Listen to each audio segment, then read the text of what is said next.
Bismillahirrahmanirrahim. Assalamu alaikum. Hi everyone. I am Asad Koningbala and today we are talking about a very important topic, how to set boundaries in relationship and stay true to yourself.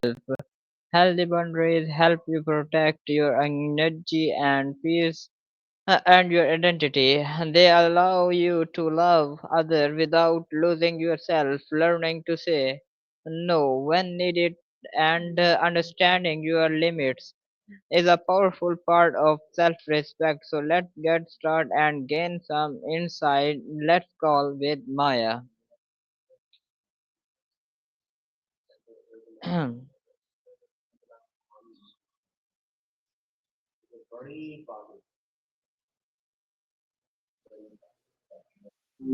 Maya. Hey Assad, Hi. Coding How Walla. are How's you? it going? Okay, I have some question for you, and my first question is, what does it mean to set healthy boundaries in a relationship?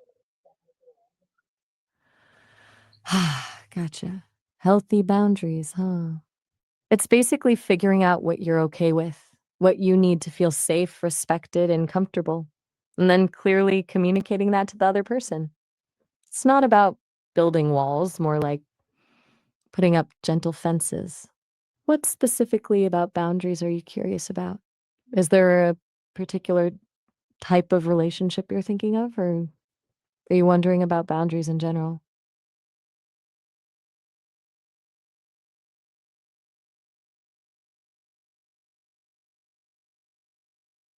Okay, Hey, okay, you okay, still there? okay, No yes. worries if you're just gathering your thoughts. My Sometimes sec, it helps. my second question is, why are boundaries important for emotional well-being?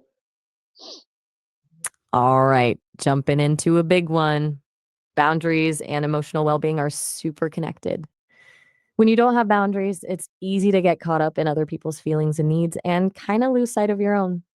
That can lead to burnout, resentment, anxiety, basically a whole mess of stuff. Boundaries help protect your energy, your sense of self, and allow you to build healthier, more fulfilling connections. Does that make sense? Or are you wanting me to unpack that a bit more?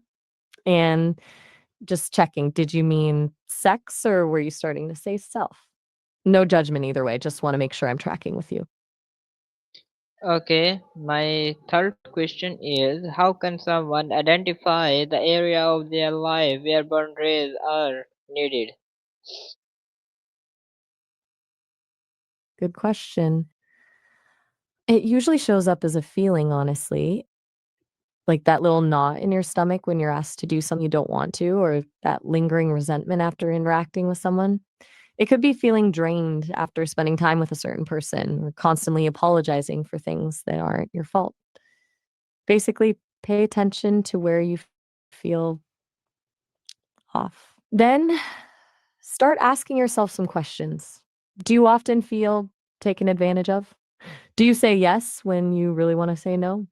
Do you feel responsible for other people's emotions? Where are you consistently giving more than you're getting? Does that resonate at all? Okay, my fourth question is, what are signs that someone boundaries are being ignored or crossed? Okay. So, signs your boundaries are being ignored, it's often pretty subtle at first, but it builds. Or they might feel guilty for saying no, or like you have to justify your needs constantly. People might dismiss your feelings, interrupt you, or try to pressure you into doing things you're not comfortable with. You could feel resentful, anxious, or just exhausted after interactions. A big one is if you find yourself consistently walking on eggshells around someone. Basically, anytime you feel like your needs aren't being respected or your no isn't being heard, that's a red flag. Sound familiar? Okay, my next question is, how can a person communicate their boundaries clearly and respectfully? The tricky part. Communicating boundaries clearly and respectfully is key. I statements are your best friend here. Instead of saying, you always make me feel, try, I feel X when Y happens, and I need Z. Be direct but kind. You don't need to apologize for having needs. For example, I need some quiet time in the evenings to recharge, or I'm not comfortable discussing that topic. It's also helpful to be specific. Instead of don't bother me, try I need a couple of hours undisturbed to focus on work. Does that make sense? Anything about that feel particularly challenging? Okay, my next question is, why do some people feel guilty when setting boundaries, and how can they overcome that? Ooh, yeah, that guilt is a tough one, and it usually comes from a place of wanting to be liked and avoid conflict. We're often socialized to be nice and put others' needs first. So setting boundaries can feel selfish even when it's not. Overcoming it takes practice. Remind yourself that setting boundaries isn't about punishing others. It's about taking care of yourself.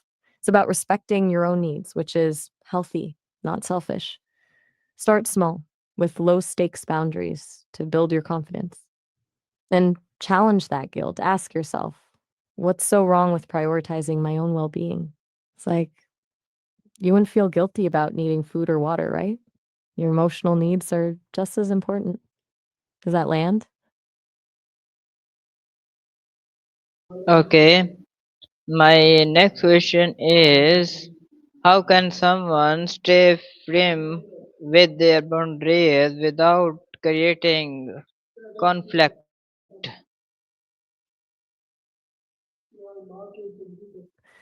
Staying firm without sparking a full blown argument is definitely a skill. It's about being assertive, not aggressive. You can state your boundary calmly and clearly without getting defensive or apologizing. You can validate the other person's feelings, but still hold your ground. A good phrase to have in your back pocket is I hear what you're saying, and my answer is still no. And remember, you're not responsible for managing someone else's reaction. You can state your boundary and then step back. It's kind of like putting your oxygen mask on first on a plane. You got to take care of yourself first. Does that feel manageable? Okay, my next question is, what role does self respect play in maintaining boundaries? Huge role, like foundational. Self respect is the engine that powers boundaries. If you don't believe you deserve to be treated with respect, it's really hard to enforce those boundaries. It's about recognizing your own worth, valuing your needs, and trusting your own judgment. When you have self respect, you're less likely to tolerate behavior that violates your boundaries and more likely to advocate for yourself. It's a two-way street, too. Setting boundaries actually builds self respect. Every time you stand up for yourself, you're reinforcing that message I matter. Does that ring true for you? Okay, my next question is that how can boundaries improve trust and communication in relationships? That's a really insightful question. Boundaries actually create a safer space for both trust and communication. When everyone knows where they stand, what's acceptable and what's not, it reduces anxiety and guesswork. It shows respect for each other's individuality, which builds trust. And when you can communicate your needs clearly without fear of judgment, it opens the door for deeper, more honest conversations. It's like a healthy garden needs fences to protect the plants and allow them to flourish. Boundaries are those fences in a relationship. Does that make sense? Okay, my next question is, what should someone do if another person react negatively to their boundaries? Oh, that's a tough one because it's gonna happen sometimes. The first thing is remind yourself that their reaction is about them, not you. Their discomfort doesn't invalidate your need for boundaries. You can acknowledge their feelings. I understand you're upset, but you don't have to take responsibility for them. Stay firm. Repeat your boundary if necessary. And If they continue to be disrespectful or aggressive, you might need to create some distance. It's okay to protect yourself, even if it means temporarily stepping back from the relationship. It's like you're not responsible for their emotional regulation. You're only responsible for taking care of yourself. How's that feel? Does that O- sound Okay, thank you for joining You're this welcome. meaningful conversation. Remember, boundaries are not walls, and they are bridges that protect your pace while strengthening health connections. Stay confident, stay respectful, and always stay true to who you are. Allah Hafiz.